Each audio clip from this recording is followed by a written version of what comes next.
চলুন দর্শক ফিরে যায় আমাদের আজকের অতিথি কবি এবং লেখক আবিদ আজমের কাছে। আজকে বিশেষ একটি দিন, বিশেষ একটি মানুষকে স্মরণ করার দিন, যিনি আসলে দীর্ঘ সময় আমাদেরকে অনেক কিছু দিয়ে সমৃদ্ধ করেছেন, বাংলা সাহিত্যকে সমৃদ্ধ করেছেন।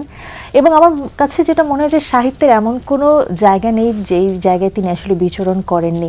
একাধারে একজন প্রাবন্ধিক, ঔপন্যাসিক, লেখক, অনেক কিছুর সঙ্গে যুক্ত। এবং আপনি দীর্ঘ একটা সময় ধরে তাকে চিনেছেন, দেখেছেন। আজকের দিনের শুরুতে তাকে নিয়ে আসলে কি বলতে চান, কোন স্মৃতি মনে পড়ছে? আসলে আল মাহমুদ বলেছেন যে আমরা পৃথিবীবাসী দেখি শুধু রক্ত আর ক্লেদ, বুঝি না মৃত্যুর ভাষা, সত্য আর মিথ্যার প্রভেদ। এই যে এত বড় একটা গণ অভ্যুত্থান হয়েছে, এত বড় একটা বিপ্লব আমাদের দেশে হয়েছে, তো এখনো আসলে জীবনানন্দ যেভাবে বলেছেন যে যারা অন্ধ সবচেয়ে বেশি আর চোখে দেখে তারা, অনেকেই বলতে চায় যে আসলে আয়নাঘর বলতে কিছু নেই বা গণ অভ্যুত্থান, গণহত্যা বলেও কি কিছু নেই। তো এই যে ব্যাপারগুলো আল মাহমুদ তার রচনাবলিতে, এই ব্যাপারগুলো আপনার প্রেম, প্রকৃতি, প্রার্থনা, বিপ্লব। আল মাহমুদ যেহেতু জুলাই বিপ্লবেরও কবি এবং জুলাই বিপ্লবে তার পংক্তিগুলো দারুণভাবে উজ্জীবিত করেছে ছাত্র জনতাদের, পুলিশের গুলির সামনে দাঁড়াতে জীবন দিতেও কার্পণ্য করেনি। কারণ আল মাহমুদ যেভাবে বলেছেন যে আমরা আজন্ম মিছিলেই আছি। এই যে একজন কবি আমার তাকে মানে জীবনের সব পর্যায়ে তার উপস্থিতি, প্রকৃতি, প্রেম, প্রার্থনা, বিপ্লব বা দ্রোহে, সংগ্রামে, তো সেই কবি তো অনিবার্য। ফলে আল মাহমুদের আজকে মৃত্যুবার্ষিকী আজকে, তো আমার মনে হয় না যে তিনি প্রাণে বেঁচে না থাকলেও প্রাণ থেকে প্রাণে যে তিনি ছড়িয়ে আছেন এবং সৌরভ ছড়াচ্ছেন, তার প্রমাণ আজকের আপনি যে আলোচনা, আমরা যে এখানে আলোচনা করছি, তিনি এখনো সে আগের মতোই আছেন, এখনো অম্লান আসলে তার স্মৃতি। আমি যেটা জানতে চাচ্ছিলাম যে তার সঙ্গে আপনার দীর্ঘ একটা সময়ের বন্ধুত্ব ছিল বা যোগাযোগ ছিল, একসঙ্গে কাজ করেছেন, তার সঙ্গে থাকা কোনো স্মৃতি এই মুহূর্তে মনে পড়ছে কিনা? আল মাহমুদ এমন একজন কবি যাকে আসলে কারো স্বীকৃতির প্রয়োজন হয় না। আল মাহমুদ একজন এভারেস্ট, পর্বত শৃঙ্গ। মাটির টিলা তো তাকে স্বীকৃতি দিক বা না দিক তাতে কিছু যায় আসে না, অনিবার্য কবি। তো অনেক স্মৃতি আছে আমার তো আসলে মানে কৈশোর থেকে ওনার সঙ্গেই বেড়ে ওঠা, ওনার ছায়ায় বেড়ে ওঠা। আল মাহমুদ আমাকে বলতেন যে তুমি আমার অন্ধের জ্যোষ্ঠী। তো সেই ব্যাপারগুলো ছিল দারুণ। পরিচয়টা আসলে আপনার কিভাবে ছিল? দ্বিতীয় শ্রেণীতে যখন একটা কবিতা পড়ি যে আম্মা বলেন পরে শোনা, আব্বা বলেন মন দে, পাঠে আমার মন বসে না কাঁঠাল চাপার গন্ধে। সেই যে শৈশবের আকুলতা ছিল, একটা ভালো লাগা ছিল, তখন আমি গ্রামে ছিলাম।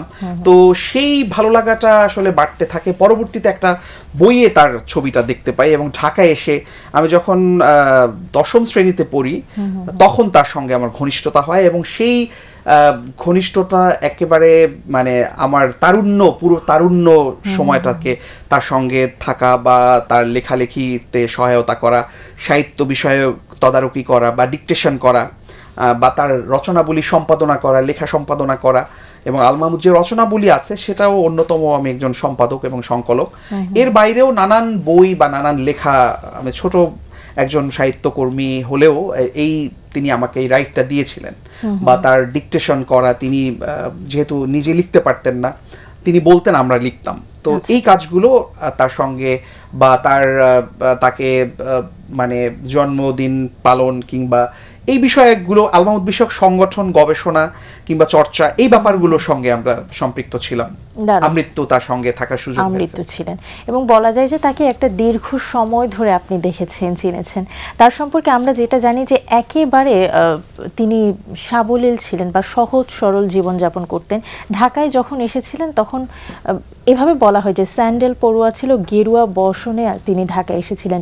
এবং সেই কবি একসময় এখন মানে তিনি মারা যাবার পরও আমাদের কাছে এত পরিচিত, আমাদের পাঠ্য বইয়ের প্রতিটা পৃষ্ঠায় বা এখনো পর্যন্ত বইমেলায় তার বই বিক্রি হয়। সো তার যে শুরুটা কেমন ছিল আপনার মতে? তিনি মুক্তিযুদ্ধ করেছেন। ফেব্রুয়ারির 6 লাইনের কবিতার কারণে বা 4 লাইনের কবিতার কারণে তাকে ফেরার হতে হয়েছে। এই যে ফেরারি জীবন তিনি কাটালেন এবং সেই ফেরার হতে হতে সেই গ্রামেই আবার তিনি ফিরে গেলেন, যেটা তার তার ইন্তেকালের পরে তাকে কবর দেওয়া হয়েছে। এবং তার শুরুটা 50-এর দশকে খুবই স্ট্রাগল করতে হয়েছে তাকে। এবং তিনি যখন ঢাকায় এসেছেন তখন তাকে কিন্তু তার বন্ধুরা মানে জায়গায় দিতে চায়নি। আপনি এমন অনেক ছবি দেখবেন যেখানে তার বন্ধুরা, নাম নিচ্ছে না, সবাই জানে 50-এর দশকের কবি কারা, তারা চেয়ারে বসে আছেন কিন্তু আল মাহমুদ দাঁড়িয়ে আছেন। অর্থাৎ গিয়ে গ্রাম থেকে আসছে একটা গাইয়া, মানে একটা অচ্ছুত এরকম একটা তাকে অমর্যাদা করা হয়েছে। কিন্তু দেখা যাচ্ছে যে আল মাহমুদ তার নিজের কাব্যশক্তির কারণে, নিজের মেরুদণ্ডের কারণে, নিজের সেই সৃষ্টিশীলতায় এবং যোগ্যতায় তিনি বেঁচে আছেন।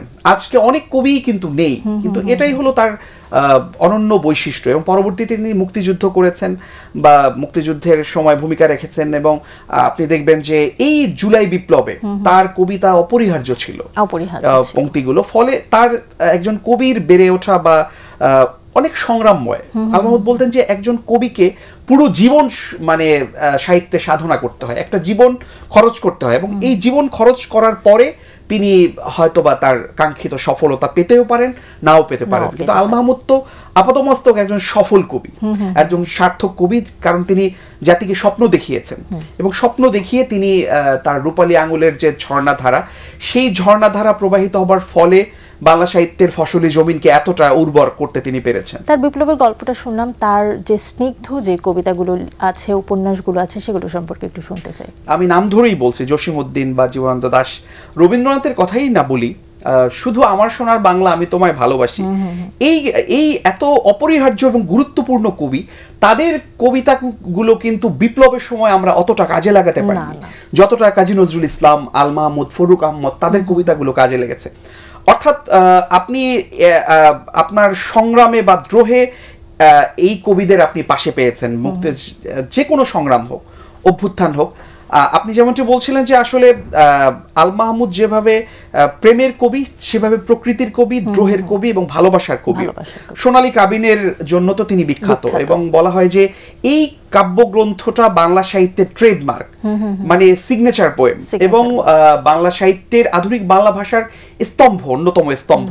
এই কবিতাতেই তো কবি সনেটে বলেছেন যে সোনার দিনার নেই, দিনমোহর চেয়েও না হরিণী, যদি নাও দিতে পারি কাবিনবিহীন হাত দুটি।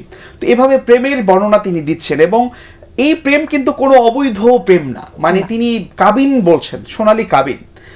ফলে আপনি দেখবেন যে এখানে প্রেমের কথা এতটা চমৎকারভাবে এসছেন, এবং এই প্রেমের মধ্য দিয়ে তিনি প্রকৃতিকে দেখছেন, নারীর মধ্য দিয়ে স্বদেশকে দেখছেন, নারীর মধ্যর মাধ্যমেই তার ভালোবাসার প্রেয়সীকে দেখছেন, পুরো বাংলাদেশকে দেখছেন। ফলে যে কথাটি আপনি বললেন যে তিনি গ্রাম থেকে আসলে নিয়ে এসেছেন নর নারী, প্রকৃতি, ফুল পাখি, মক্তবের চুল খোলা বেয়ে আয়েশা আক্তার, কিংবা আপনিও যেমন একজন আয়েশা আক্তার, কিংবা গাছের ডালে আটকে যাওয়া চাঁদ, এই তো আল মাহমুদ। আসলে আপনি যখন ফলে গ্রামীণ দৃশ্যগুলো দেখবেন, সেই দৃশ্যের ভেতরও আল মাহমুদকে দেখবেন, আল মাহমুদের খড়ের গম্বুজকে দেখবেন, কিংবা আল মাহমুদের যে নোলককে দেখবেন, অসাধারণ যেসব সৃষ্টি, কিংবা পাখির কাছে ফুলের কাছে বইয়ে দেখবেন। ব্যক্তিগত জীবনে কবিকে আমরা একটু কমই চিনি, কমই জানি তার সম্পর্কে, যেহেতু অনেকটাই আড়ালে থাকতেন, আড়ালে থেকে নিজে সুন্দরভাবে লেখাগুলো উপহার দিতেন আমাদেরকে। আপনি যেহেতু একদম কাছে থেকে দেখেছেন তার ব্যক্তিগত জীবন সম্পর্কে। রবীন্দ্রনাথ একটা কথা আছে যে কবিকে খোঁজো না তার কবিতায়। ব্যক্তিগত জীবনে আল মাহমুদ একটু অন্যরকম ছিলেন আসলে, যেটাও অসাধারণই বলবো আমি, কারণ ব্যক্তি জীবনে আমি তাকে দেখেছি যে খুবই সহজ সরল, এতটা মানে আমি তো এটাই আমার কাছে অবাক লাগে যে আমার মতো একজন তরুণকে এক ধরনের ব্লাঙ্ক চেক দিয়েছিলেন, এতটা ভালোবেসেছেন, এবং তার যে শিশুর মতো সারল্যটা দেখেছি। একটা কবিতা আপনি তাকে পড়ে শোনালেন, কেঁদে ফেললো। বা বাংলাদেশের প্রধান কবি, আপনি তাকে গিয়ে বললেন যে মাহমুদ ভাই চলেন একটু বেরিয়ে আসি, একটু চা খেয়ে আসি, আপনার সঙ্গে বেরিয়ে যাচ্ছে। বা আপনি একটা উপহার দিলেন, আপনাকে সে উপহার দিচ্ছে।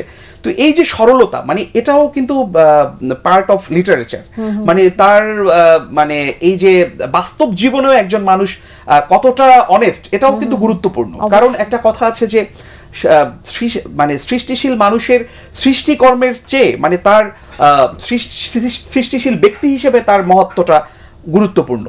মানে একজন মানুষের সৃষ্টি কতটা উত্তীর্ণ, তার থেকেও সে মানুষ হিসেবে কতটা উত্তীর্ণ, সেটাও কিন্তু খুব গুরুত্বপূর্ণ। সেই হিসেবে আমার কাছে মনে হয়েছে অসাধারণ একজন মানুষ ছিলেন মাহমুদ ভাই।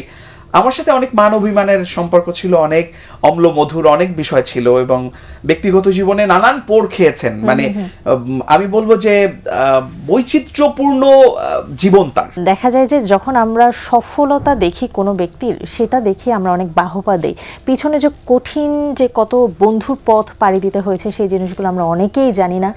এত দারুণ একজন কবি, বাংলা সাহিত্যের বা নতুন কবিতার জনক বলা হয় যাকে, সেই আধুনিক কবির জীবনে কি কি আসলে প্রতিবন্ধকতা ছিল, কি কি বন্ধুর পথ পাড়ি দিতে হয়েছিল একটু জানতে চাই। আল মাহমুদের জীবনের সাথে তুলনা করতে গিয়ে নজরুলের জীবনের তুলনা করা যায়, কারণ তার জীবনে আপনি দেখবেন যে তার একটা কবিতা নিয়ে, বিশেষ একটি কবিতা নিয়ে একবার তাকে মানে তার বিরুদ্ধে মিছিল হয়েছে, তাকে হত্যা করতে চাওয়া হয়েছে, কিংবা একটি গোষ্ঠী তাকে মানে আক্রমণও করতে গিয়েছিল।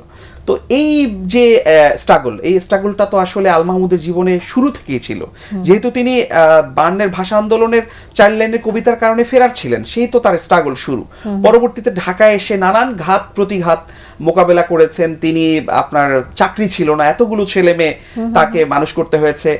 একজন কবি আল মাহমুদ গণকণ্ঠের সম্পাদক ছিলেন, এবং তিনি সেই শেখ মুজিবুর রহমানের অপশাসনের বিরুদ্ধে, ফাঁসিবাদের বিরুদ্ধে একেবারে মেরুদণ্ড সোজা করে দাঁড়িয়েছিলেন, যে কারণে তাকে জেলে যেতে হয়েছে, নিপীড়ন সহ্য করতে হয়েছে। তো একজন কবির জীবনে নজরুলের পরে তো আমি আর এরকম উপমা দেখি না, যেটা কবিতার কারণে, সম্পাদনার কারণে, সাংবাদিকতার কারণে তাকে জেলে যেতে হয়েছে।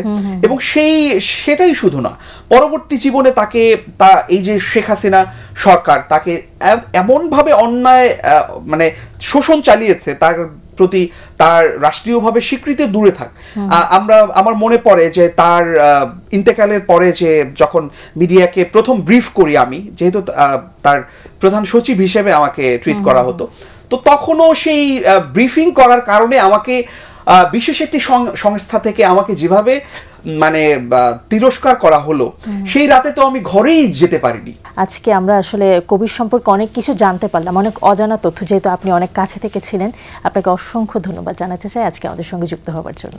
আপনাকেও ধন্যবাদ। আজকে যেহেতু আল মাহমুদ ভাইয়ের মৃত্যুবার্ষিকী, আমার নিজের লেখালেখি বা সাহিত্য চর্চা সম্পর্কে আমি উজ্জ্ব রেখে এই মহান কবির সম্পর্কেই বললাম, তাকে শ্রদ্ধা জানাতে। এবং আমি বলবো যে আমি আল মাহমুদ আমাদের প্রাণ থেকে প্রাণে বেঁচে আছেন এবং বেঁচে থাকবেন, এবং আমরা যদি উন্নত এবং সমৃদ্ধ মানুষ হতে চাই, আমরা সৃষ্টিশীল মানুষ হতে গেলে অবশ্যই আল মাহমুদের কাছে যেতে হবে। দেশপ্রেম, দেশত্ববোধ, বাংলাদেশের সংস্কৃতিকে ধারণ করতে গেলে অবশ্যই আল মাহমুদ চর্চা অপরিহার্য, এবং তাকে ধারণ এবং লালন করা গুরুত্বপূর্ণ। অসংখ্য ধন্যবাদ। আপনাকেও ধন্যবাদ। প্রিয় দর্শক, এতক্ষণ কথা হচ্ছিল অতিথির সঙ্গে, এবার সময় হলো বিদায় নেবার। আমাদের অনুষ্ঠান সম্পর্কে আপনার যে কোনো মতামত ও পরামর্শ জানাতে লিখুন এই ঠিকানায়। প্রযোজক দিন প্রতিদিন, বাংলা ভিশন, নূর tower, 110 Bir Uttom Siyad Dutta road, Dhaka 1205। Phone 96320303 আমাদের ইমেল অ্যাড্রেস dinprotidin@banglavision.tv। অস্ট্রিয়ান কবি রেইনার মারিয়া রিলকের একটি উক্তি বলে বিদায় নেব আজ। তিনি বলেছেন, ভালোবাসা আসলে বসন্ত রোগের মতো, যত বেশি বয়সে ধরবে তত খারাপভাবে আক্রমণ করবে। প্রিয় দর্শক, সবাই ভালো থাকুন, সুস্থ ও সুন্দর থাকুন। আজ সারাদিন সবার জন্য শুভ ও কল্যাণময় হোক।